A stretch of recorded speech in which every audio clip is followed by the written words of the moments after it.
Nope, that's not. There we go. There it is. That's our music. Yeah. This might appear very strange to you right now. This is Water Break on Cross Politics YouTube channel.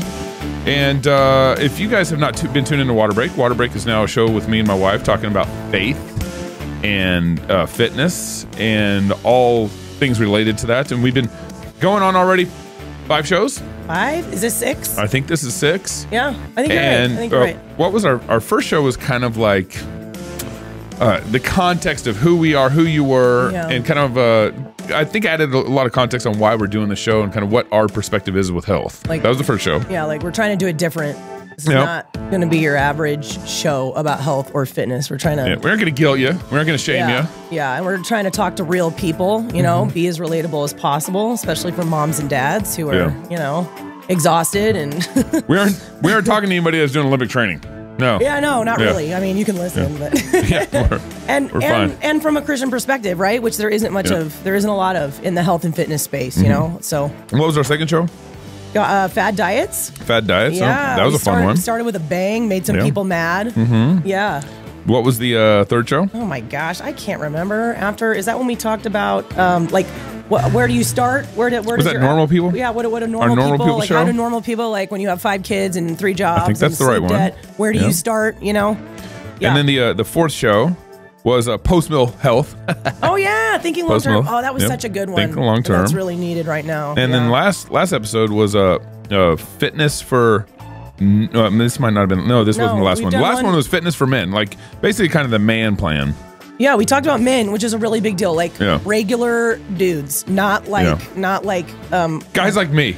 Yeah, who work all day. And how do you fit a little bit of push-up, a little bit of health? How do you change your diet a little bit for guys like me? A regular dude, not like a rich CEO who only has a 4-hour workday. We weren't talking to them. And actually, the last show we did was moms. We switched on that, moms. Yeah, we did that last week. So continue to support the Fight Laugh Feast Network. Continue to join the club. And actually, a great way to kind of tune in to the long show, because we're going to actually cut it short here in a second, is go subscribe to our YouTube channel. That's youtube.com/Waterbreak TV. Waterbreak TV, all one word. And that's where you can subscribe and join our channel and our fun time over there. And we drop once a week.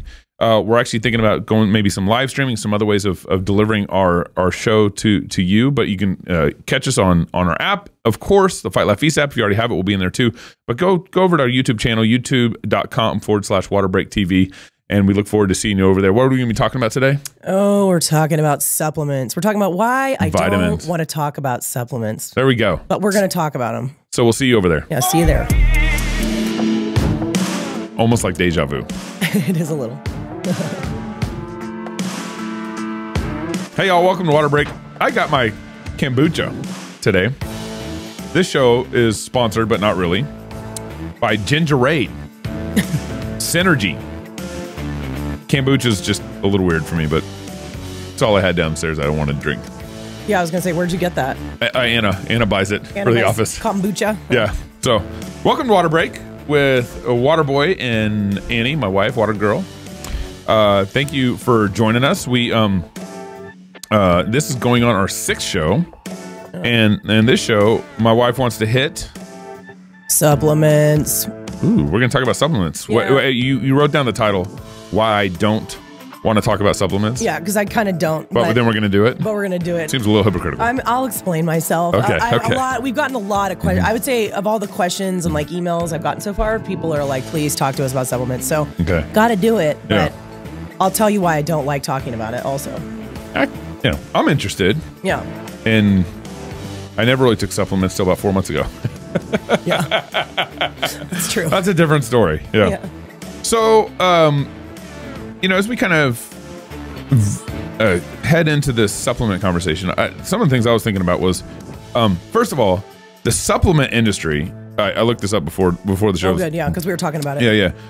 It's a $50 billion industry between kind of vitamin supplements and dietary supplements. So kind of it's a category. Yeah. But $50 billion. And so I was thinking, there's a lot of incentive for the supplement industry to get you to buy their products. I mean, it's like they're making cash cows off this stuff, right? Yeah, big time. And actually I Googled it, And there's studies for why you shouldn't take supplements and why you should take supplements. Oh yeah. It's, I mean, I just did a very surface level Google and it was like, well, who do you believe? Yeah.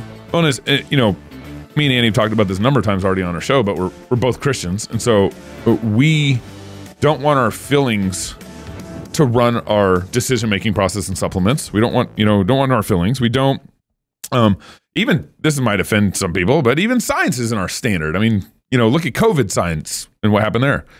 So even scientific studies are not our standard. Now they could be good advice, they could be good research, they could be helpful, but it's not our ultimate standard.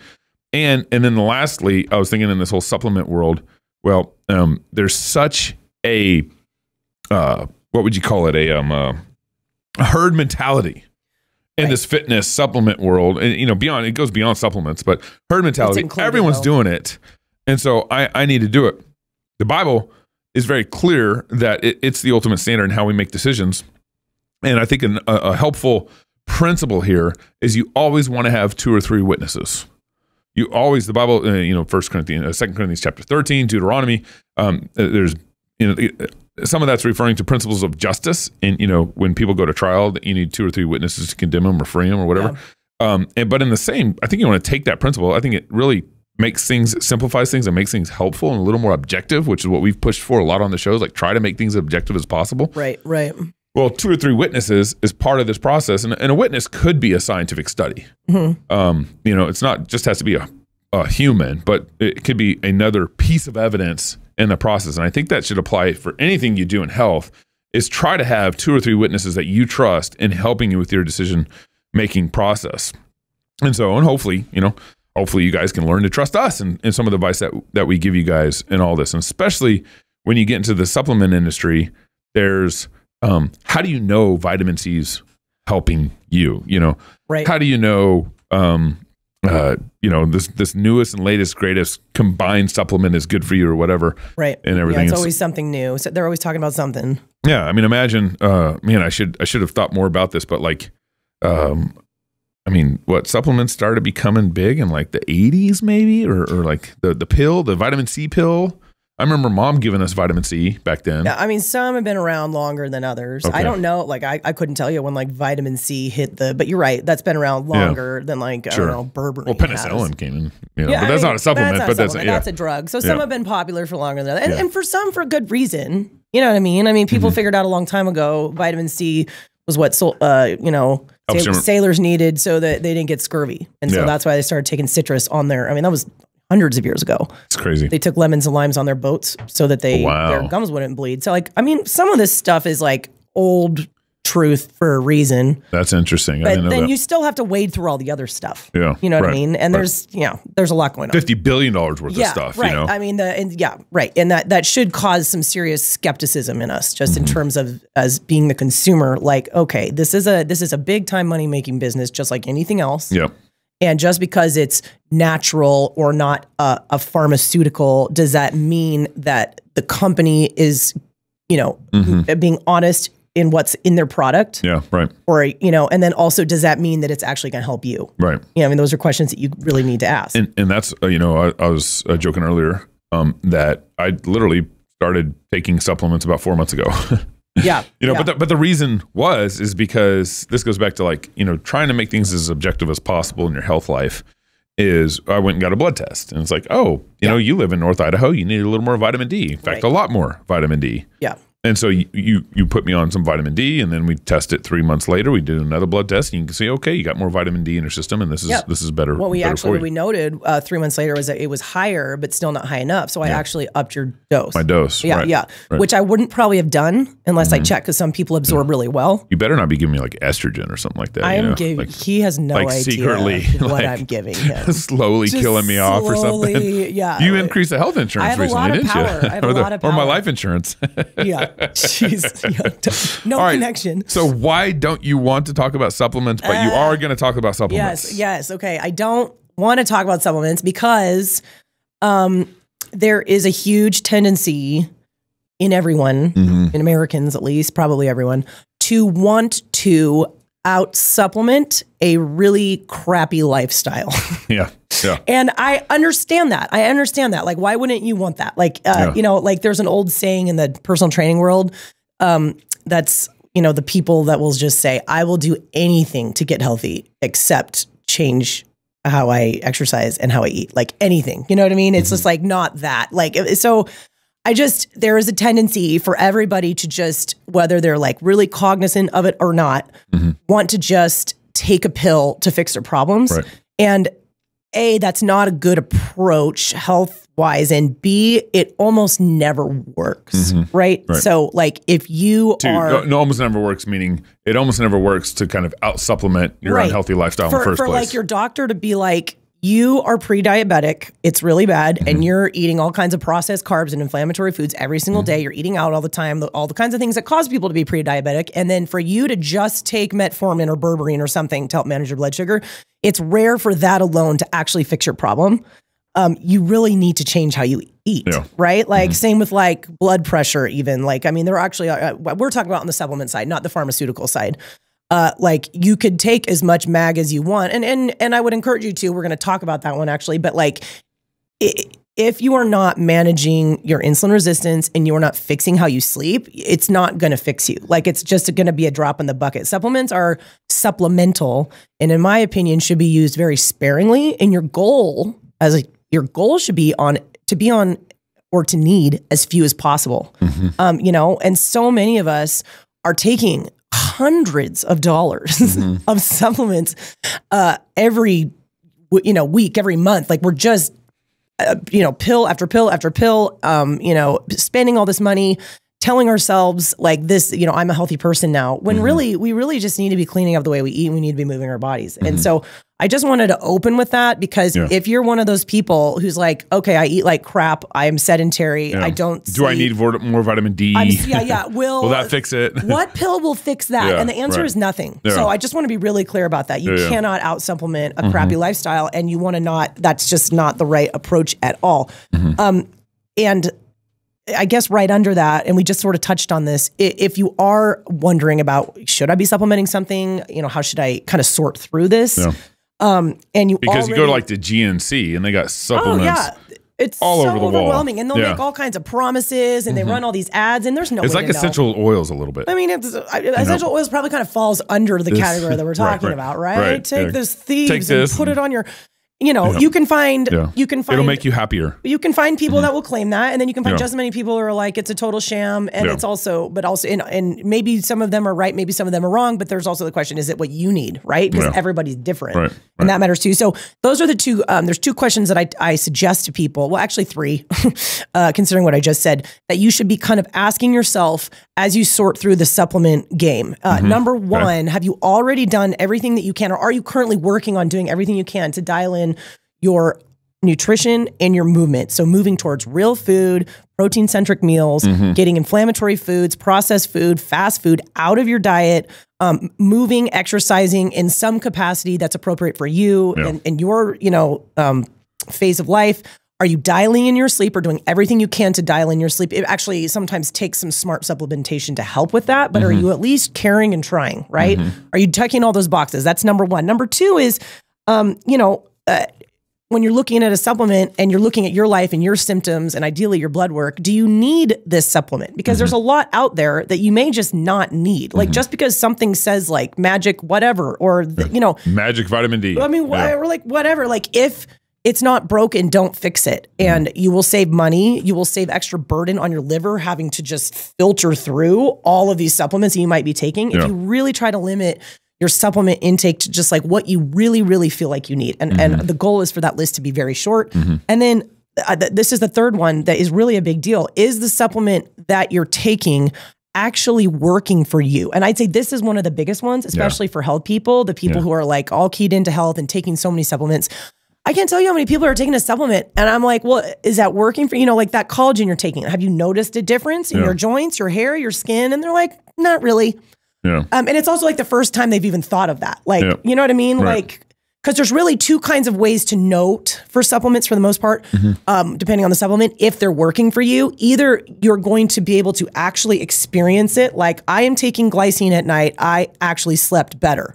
That's great, right? If your goal was sleep. Or I'm taking this collagen. And it's a noticeable difference, right? Hair, skin, nails, something like that. What were you going to say? Yeah, I was going to say, well, that can be a witness in this. If your experience with it is changing. Now, also you got the placebo problem that can come into play. Yeah, and that is a factor. One of the things that my mom and dad were illegally homeschooling us back in the 80s. So my mom was doing home births. Like my mom was not anti-vaccine, but very skeptical.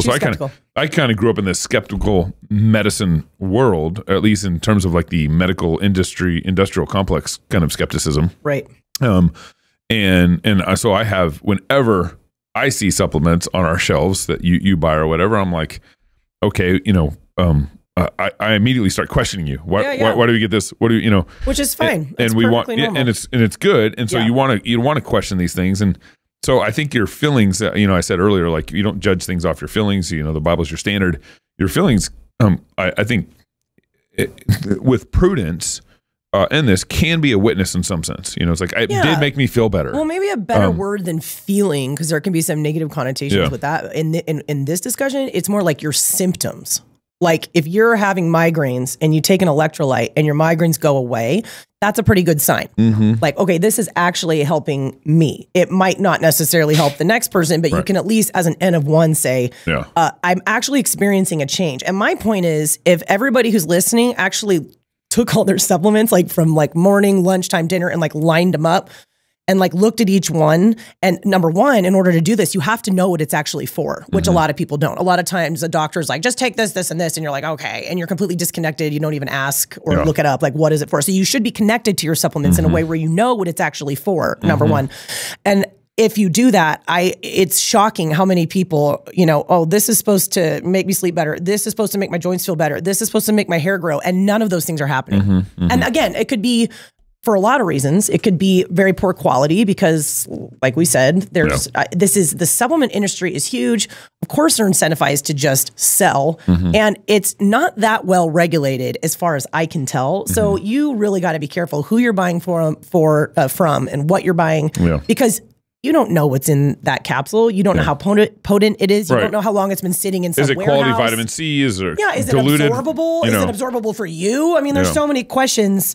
So there's just a lot there. So how would you try to best sort through, what supplements you should be taking or not? I mean, I think for me, what was helpful was the blood test. I was like, I'm low on vitamin D. I'll take it. Now, at the same time, I haven't felt any more better. I mean, I've always felt good. So it hasn't really made me feel better, but I objectively see that, okay, my vitamin D was low on this blood test and now it's a lot better on this blood test. Yeah. Well, totally. Well, I didn't finish my thought there because I was talking about there's two different ways to tell if your supplement is working. One of them is your symptoms, symptoms alleviated or not. And then any of them that are supposed to, result in a visible, something you can experience like sleeping better or having less headaches or whatever. If it's not working, get rid of it. It's not working for you. It could be the quality of the supplement. It could be that you don't need it. It could be that it's not a high enough dose, but whatever's happening, it's not working. So make a change. And more often than not, throw it away. More often than not. The other way to tell that it's working is what you just asked. And that's where the blood work comes in because you're a perfect example. You had 3 different markers in your blood work that were alarming or, not great. You had vitamin D being way too low. Not testosterone, though. Your testosterone, we're good, guys. Good. We're good. You had liver enzymes too high, pretty dang high. So we had some serious inflammation in the liver. And then blood sugar. And at least vitamin D and liver, you're not going to be able to feel that. You might... unless you start bleeding or something. You might feel symptoms that indirectly fall out from that, but you're not going to walk around and be like, my liver... when you start taking supplements, you're not going to feel that difference. But then when we retested in 3 months, we looked at your markers. And if we see an improvement, vitamin D coming up, liver enzymes going down. What'd you give me for liver enzymes? It's a liver. There's tons of liver supplements out there. I've been experimenting with a little bit, but this is one called the Liver Lovin' Formula from Ann Louise Gettleman. I can't remember her actual company, but she is dialed in with liver and gallbladder stuff. And I've been really happy with her supplements. I use that one for you or anyone who's got elevated liver function, honestly, any Presbyterian who likes to drink the way Presbyterians like to drink, it would probably benefit you to prop up, encourage, help your liver just a little bit. Yeah. And I also have you on her bile builder for your gallbladder. But anyways, your liver in 3 months made huge strides. And that's the kind of thing that you're not necessarily going to feel. Yeah. But you'll see in your blood work. And those are really the symptoms, what you physically experience, and be honest with yourself about it, you know, or so let's see it in some blood work. Other than that, why are you taking it? Like just, and I feel like that right there is going to save so many people money. That's good. So many of us just, 100%. They just pee it out. It's like what a lot of doctors just call it super expensive pee. I mean, that's, you know what I mean? Because it has no health benefit to their body. And so it just gets processed through your liver and then you pee it out. You don't need it. It's not working. It's low quality, whatever it is. You're just peeing it out. Yeah. You know, and I think that people, this is one small thing, and then we can get into the ones we actually recommend because we sound like, I sound like a real downer on supplements. But I think one, we've talked about some of the other reasons that people like to take supplements. Maybe you're really unhealthy and you're like, I'm just trying to compensate. And obviously that's a bad idea. And we've already talked about that. But I also think other people, it's almost like it just makes them feel better. Kind of almost like wearing cloth masks over COVID for a lot of people. And again, it was insane. We were all doing it's a comfort, that. It's a comfort blanket. Like and you can supplement in such a way where comfort blanket. Where you're like, I just feel like I'm doing something good for my body by taking all these pills. I don't even care what's in them. I don't know what's in them. I don't notice the difference, but it just makes me feel safer, healthier, something. And that's just a really bad practice. Just like wearing a piece of cotton over your face, running or swimming as a talisman for just safety, really had nothing to do with whether or not they actually scientifically believe that would mitigate influenza like virus, which it absolutely will not. You know what I mean? Sometimes it's really not even about that. But if that's you, also consider save yourself some money. Save yourself some money. And again, like just, and join our club with the money you save. Yes. Reallocate your funds. It's a good idea. And I mean, just because you are taking a supplement that you in your brain is like, this is healthy. And it says something on the bottle like antioxidant, you know, all these, there's 10,000 buzzwords that the companies know how to use. That doesn't mean it's good for you. And everything you put in your body, your liver has to deal with. So it's like, just take the burden off of your liver and stop taking so much. That's my soapbox. That's good. Okay. The downsides, the things to watch out for. But okay, let's get into the positive, the good side of supplements and, how to think about that. Yeah. Okay. Well, so I've been doing this for a long time, working with people for a long time. I've been working out for a long time and living all those things, experimenting on myself. You've been alive for a long time. I've been exercising for a long time and always trying different things. So at this point, I've lived longer than you so far, though. You're always going to beat me at that. You've always beat me at that. Yeah, but I'm still alive too. You are. I mean, barely. So all that to say, I've had a long time to research this stuff, experiment on my clients, on myself. So I'll tell you what my opinion is now, but I am more than open to my opinion changing, and it has in the past, and it might again in the future, but I will at least tell you guys what I think right now based on the studies that I read, the experts I trust, my own experience, all that, okay? In my opinion, there really are roughly, of course, there's always exceptions, but on average, 3 supplements or supplement categories that I think I could safely, almost blanketly recommend to everybody. Okay. And of course, even in that statement, there could be recommendations. People who don't need it. We're not doctors, so please, the whole thing. But people want to know, people ask, and I would say I've sometimes I self-identify as a doctor. I mean, just it's not, self-identified. Yep. But and I have barely ever, with these 3 supplements we're about to talk about, ever had someone take them and not feel better. Okay. Almost ever. Okay. So we're going to talk about those. And besides these 3, I would honestly say I'm very skeptical of most other supplements unless you are taking them for a particular reason, either an obvious symptom matched with blood work that kind of matches that, like something very, very targeted. So like the liver supplement I gave you, the berberine that I had you on for blood sugar. I would not just say everybody take that. I think you need to see blood work. You need to talk specific person, specific symptoms in order to make that recommendation. Okay.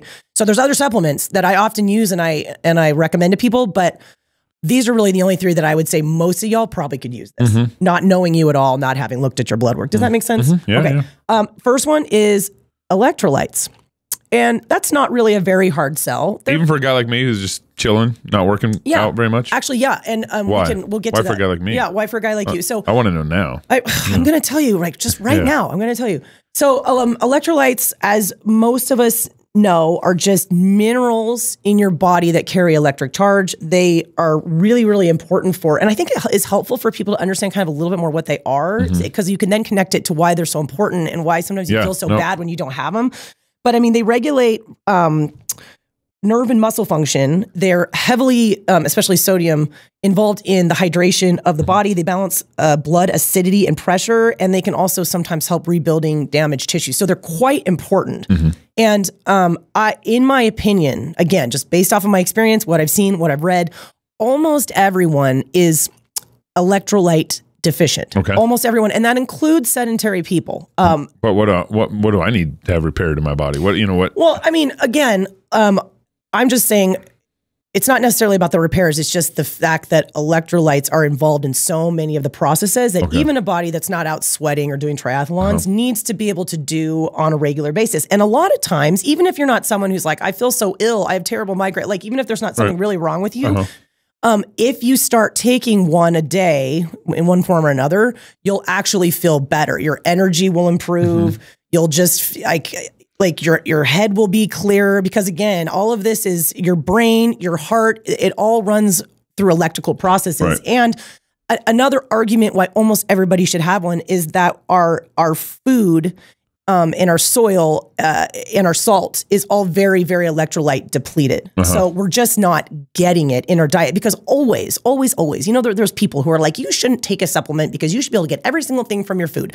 And on the one hand, I totally get that sentiment, and I wish it was true. But and if you're eating 100% like fast food, processed food, then you are really far from the mark. You could be getting a lot more nutrients from your food if you're eating real food. But even if you're eating real food, the three that I'm talking about today, electrolyte being the first one, it is very, very likely that you're not getting enough. Okay. And it's one of those things that if you can totally try it, you can do capsule, or you can do the kind that you dissolve like in water.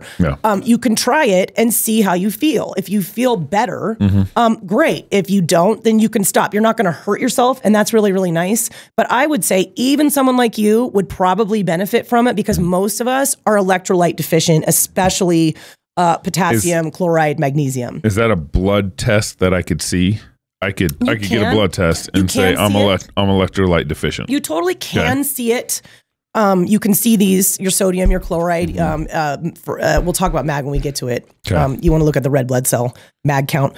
You can see it on blood work, but the range is kind of, I still know a lot of people who might not be flagged, might be in range, but still feel better on an electrolyte. But let's talk about a few of the groups of people that would benefit the most from this, because that kind of matters too. Obviously, if you have an athlete, someone who works out regularly, someone who's dealing with heat, humidity, and they're just sweating a lot, you obviously sweat these things out. Like you're sweating out a lot, and it's not just salt, it's also your mag, your potassium, your all these other things, right? So why not just drink like a Gatorade a day?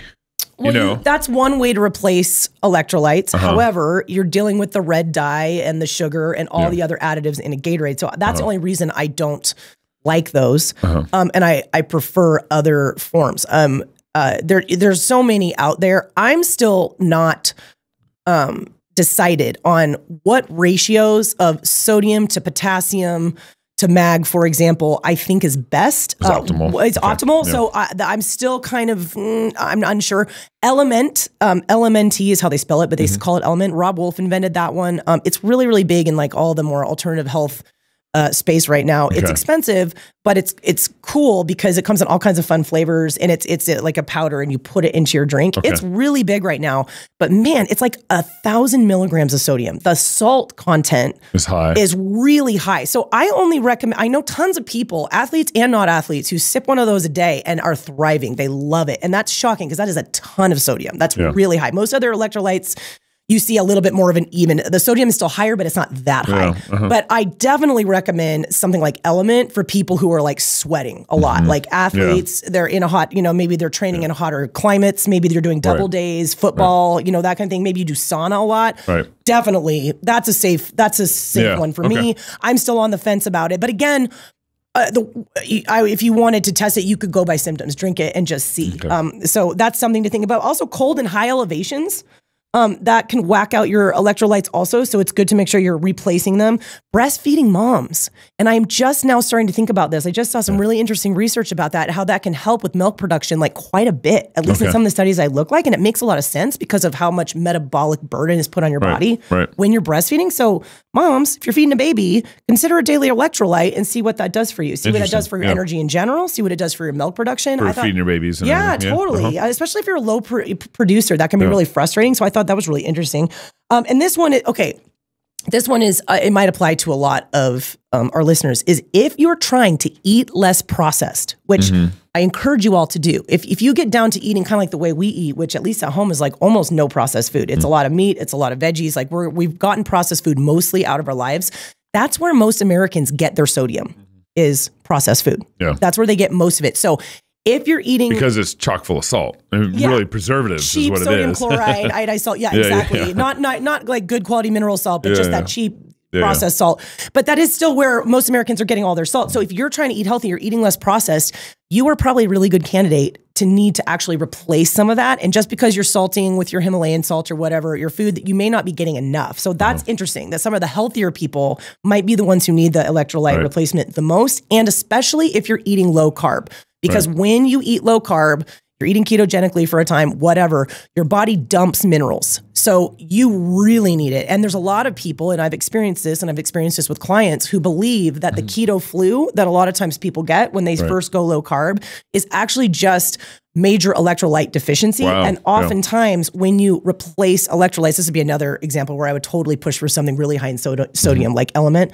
It completely goes away, which is insane. So it's just so could this also be kind of like an assessment of, well, maybe you don't need 3 cups of coffee a day. Maybe you just need an extra electrolyte. 100%. Yes. And another one I would flex. So energy, muscle function. If you're a crampy, either when you're playing your sport or you wake up in the middle of the night.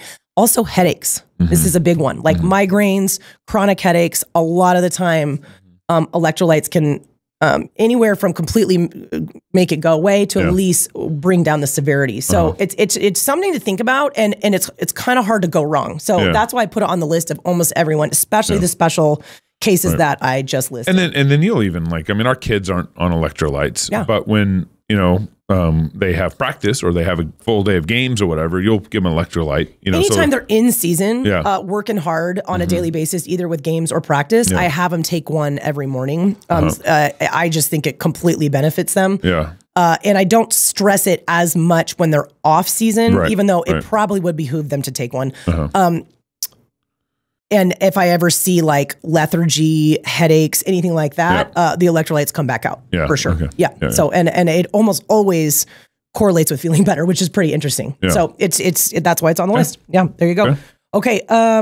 Vitamin D, number 2. If you're in North Idaho, for sure. I mean, if you're in North Idaho, like that's what I mean by this one is almost 100% a shoo-in if you're in the Pacific Northwest. If you're in any kind of northern hemisphere, unless you are at cloud levels consistent, unless you're a medical marvel, you probably have low vitamin D. And I mean, I don't even have to do too much explaining because COVID did it for us. There was so much that came out about vitamin D. I remember talking about that on our show. Oh man, the research and the fact that everyone, and it felt so dumb to talk about it because vitamin D is going to help you a long way. Well, it was just like a 1-to-1 correlation. Like every single person getting really sick or dying from COVID was metabolically unhealthy and or vitamin D deficient. It was like, but like none of the, Fauci wouldn't talk about it because I don't know. It's like really cheap. I'm not sure. But so that's why it's on the list. Money off it. It's why it's on. You wouldn't make any money off of it. Vitamin D is super, super powerful in so many different processes in the body. It affects everything. It acts like people say it's not a hormone, but it acts in some ways like a hormone. So it's very, very important. And I would say if you had to pick the biggest impactors or the biggest ways that it can impact our health, I would probably say immunity, which again, big takeaway from COVID, brain and mood disorders. Okay. And that's a really, really big one. Any kind of brain or mood disorder. And then bone health. Because, what do you mean disorder? I don't like that word. Gabe does not like the word disorder. I retract the word disorder. If you are sad more than you should be. Okay. Take some vitamin D and that and your B vitamins. I'm not saying that these vitamins are a panacea for every single person who's maybe dealing with some serious, clinical whatever, but it's really common to have a mom in particular, it could be men too, or a teenager who's just like, I'm sad all the time and I don't know why. And how frustrating, you know what I mean? And you don't want that for anybody. And it's like, and it's just crazy when you don't even have a reason for it sometimes. And you look at their vitamin D and you look at their B, especially B12, and it's so low. Can you see on, because I know you've already seen it on my blood work, I could see I was low vitamin D levels. Could you see that with B12 also? I think your B12 was fine. And that's probably because of how much red meat we eat. My question is, which is great. You could see the B12 in the blood tests. Yeah. Yeah. So you have to ask for it. You have to ask for it. It's not, most doctors won't just pull that unless you're dealing with mood or energy, and even then sometimes they won't. They'll so Annie works with a lot of people. She consults with a lot of people on their blood panels and so forth, and so sometimes you gotta actually ask for the right blood panel.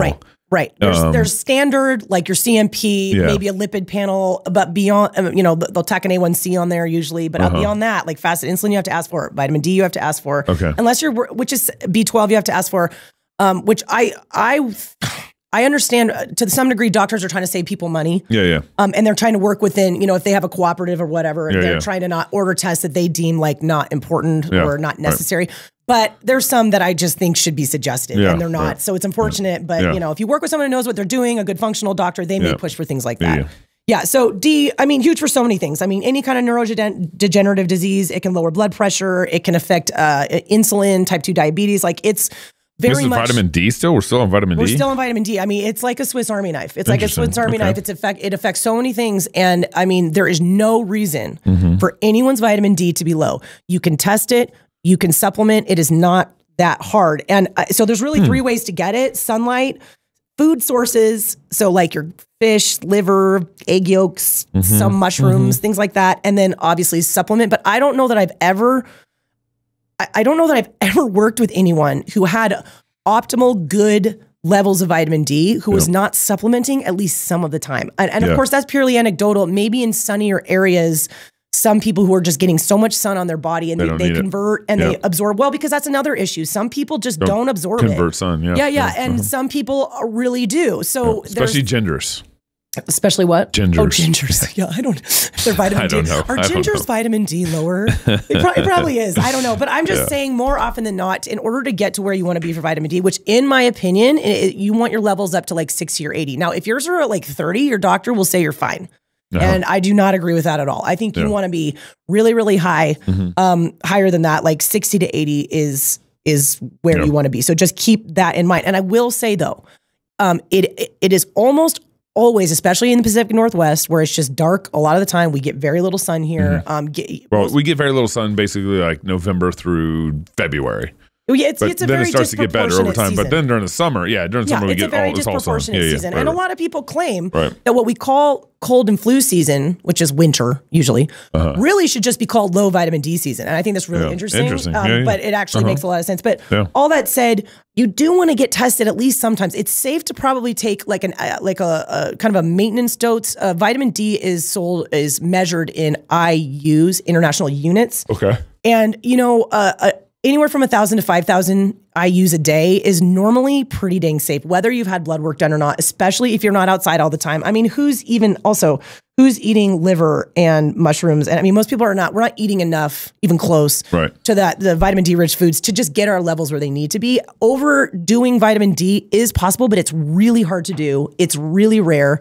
It's called hypercalcemia, but the odds of you doing that are really low. But I would still get tested at least once a year. Over COVID, I am a perfect example. I got really zealous about it. I was like, I'm not going to get COVID. I'm going to have so much vitamin D. I'm just going to, and I was like pounding it. I was doing like the Joe Mercola thing where it was like 20,000 on Monday, 15,000, 10, and then 555 all through the week. And I did that all through the winter. And then I got tested and my vitamin D was like 134, which is really high.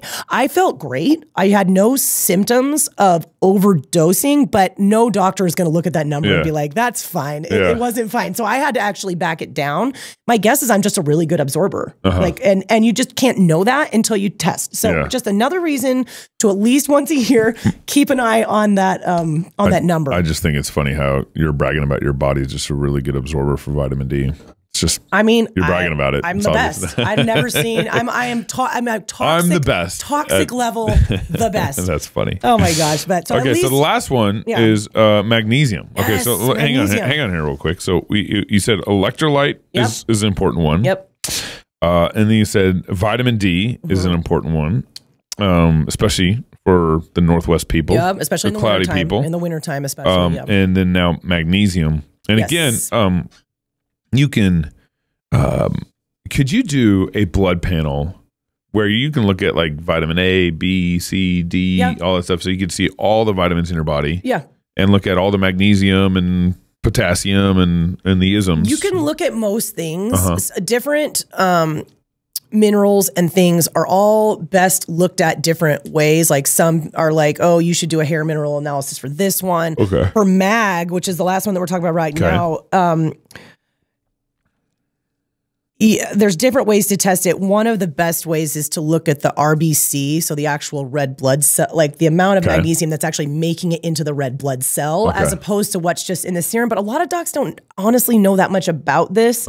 And with a lot of these things, like magnesium at least, and which is why it made it on this list, because I feel pretty safe just kind of blanketly suggesting it to most of us, you can mostly go off of symptoms, and you can mostly safely assume that we are all deficient because our food is deficient and because our soil is deficient. Why is our food deficient? Well, because it grows in the soil, and it's, so it's just like a trickle down from saying we don't have it in the dirt like we used to.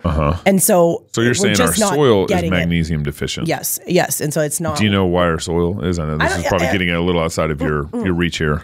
It is. I think it's just the way that we farm, the way that we monocrop, the way that we do all these things. And I mean, again, we've talked about the double-edged sword of the way we're because industrialization of food's been a blessing, but it's also we have more of it, but you're not getting the mag from your green leafies, for example, now that you used to. And on top of that, most people aren't eating enough of that kind of food, like that magnesium rich food. So like your beans, your nuts, your seeds, shellfish would be another one. But you almost always could assume that you're a little deficient. And magnesium is so important in our bodies, like just for general muscle, bone, heart function. So any athlete out there, or if your kids are athletes, at least a low maintenance dose of magnesium at night, or at least intermittently, is a really good idea. We've already talked about its effects on blood sugar. So some of this you can kind of extrapolate out, or like reverse engineer, like all of these symptoms are so common. Like everybody's blood pressure is so high. Everybody's blood sugar is messed up. And what helps with all those things? Magnesium. So it's a pretty safe bet. So yeah, blood sugar regulation, and it works on over 600 enzymatic functions in the body. It's also huge for, I mentioned hormones, but specifically mitigating like PMS type symptoms. So a lot of girls who really, really struggle with a horrible time, week 4 of their cycle before they start their period, just magnesium can be magic. And again, it's one of those things where it is very hard to take too much. It's very safe. So the risk versus the potential benefits, like it's a really good equation. Does that make sense? Yeah. So the big thing I want you guys to know about mag is that, number one, for the most part, you want to take it at night. It generally has a calming effect. It's one of the things I have people take when they're having a hard time sleeping. So take it at night. It just works better there. For the most part, I would say there's tons of different forms, and I think different kinds of magnesium. I think that can really confuse people. But I would say if you're just looking for mostly like, I want to sleep better, I want to feel that calm, I maybe want to help my blood pressure a little bit. Mag glycinate is it's not the cheapest form, but it's not super cost prohibitive. It's like the Swiss Army knife, good starting point magnesium. It also doesn't have laxative effects, which some people are very sensitive to that. And like some magnesiums, and I'll talk about it, the next one I'm going to talk about, can really give you the disaster pants, like really bad. If you are sensitive to that kind of thing. If you're constipated, maybe the next one, mag citrate, is a good choice for you. Loosen some things up. It can actually be really helpful, but you need to know that. Okay, so glycinate does not tend to have laxative effects, at least in most people. So it's a great choice. Citrate, and it's very bioavailable, which means your body can absorb it very readily. Citrate is also bioavailable, pretty affordable, not a bad choice at night if you are wanting the laxative effects. Okay. And then and there's more than this, but these are the 3 I tend to kind of go to, at least at the start. L-threonate is been kind of getting talked about a little bit more because cognitive function is such a big deal right now. Everybody's talking about it, but it's the one form of magnesium that crosses the blood-brain barrier.